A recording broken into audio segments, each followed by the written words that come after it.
আসসালামু আলাইকুম বন্ধুরা, আবারও আমার এই ছোট্ট চ্যানেলে সবাইকে স্বাগত। আমি আজকে কলমি শাক দিয়ে পাকোড়া বা বড়া যেটা বলেন তৈরি করে দেখাবো। খুবই সহজ একটা রেসিপি, আশা করি ভিডিওটি সবার অনেক ভালো লাগবে। এই জন্য আমি এখানে পালং শাক নিয়েছি।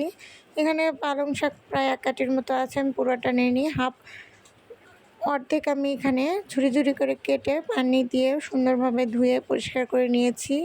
আর এখানে দিয়ে দিচ্ছি আমি ডাল বাটা 1/2 কাপের মতো মসুর ডাল। এরপর আমি এখানে দিয়ে দিচ্ছি 4-5টার মতো পেঁয়াজ কুচি করে, তারপর দিয়েছি 4-5টার মতো কাঁচামরিচ কুচি। এরপর দিয়ে দিচ্ছি হলুদ, দিয়ে দিয়েছি স্বাদ মতো লবণ, আর দিয়ে দিব আমি এখানে 6 টেবিল চামচ পরিমাণ চালের গুঁড়া। এখানে আমি চালের গুঁড়াটা সম্পূর্ণ একসঙ্গে দিইনি, আগে আমি অর্ধেক দিয়েছি আর পরে আবার বাকি অর্ধেক দিয়ে ভালোভাবে মেখে নেব। আর দিয়েছিলাম ধনিয়া গুঁড়া। এখন এটাকে হাত দিয়ে আমি খুব ভালোভাবে মেখে নেব। মাখতে মাখতে এটা এক সময় কিন্তু নরম হয়ে যাবে। যারা যারা কলমি শাক খেতে একদমই ভালোবাসেন না, বাড়িতে এভাবে একবার হলেও ট্রাই করে দেখবেন, খেতে কিন্তু অনেক মজার।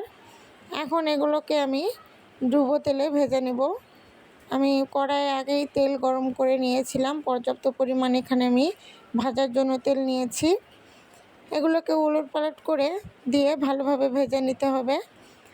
আমার এই ভিডিওটা যদি আপনাদের ভালো লাগে বন্ধুরা, অবশ্যই চ্যানেলটি সাবস্ক্রাইব করে পাশে থাকার অনুরোধ রইল। যারা যারা সাবস্ক্রাইব করেছেন তাদেরকে অসংখ্য ধন্যবাদ।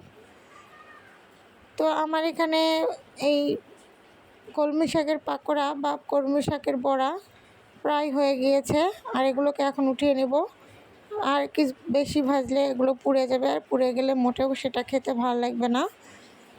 আপনারা চাইলে কম তেলেও এটা ভেজে নিতে পারবেন, কোনো সমস্যা নেই। এই হলো কলমি শাকের পাকোড়া বা বড়া। আমি আপনাদেরকে একটা ভেঙে দেখাচ্ছি। দেখতে যেমনই হোক, খেতে কিন্তু অনেক অনেক মজার। তো আজকের মতো বিদায় নিচ্ছি, দেখা হবে আবারও নতুন কোনো রেসিপি নিয়ে। ভালো থাকবেন সবাই, আল্লাহ হাফেজ।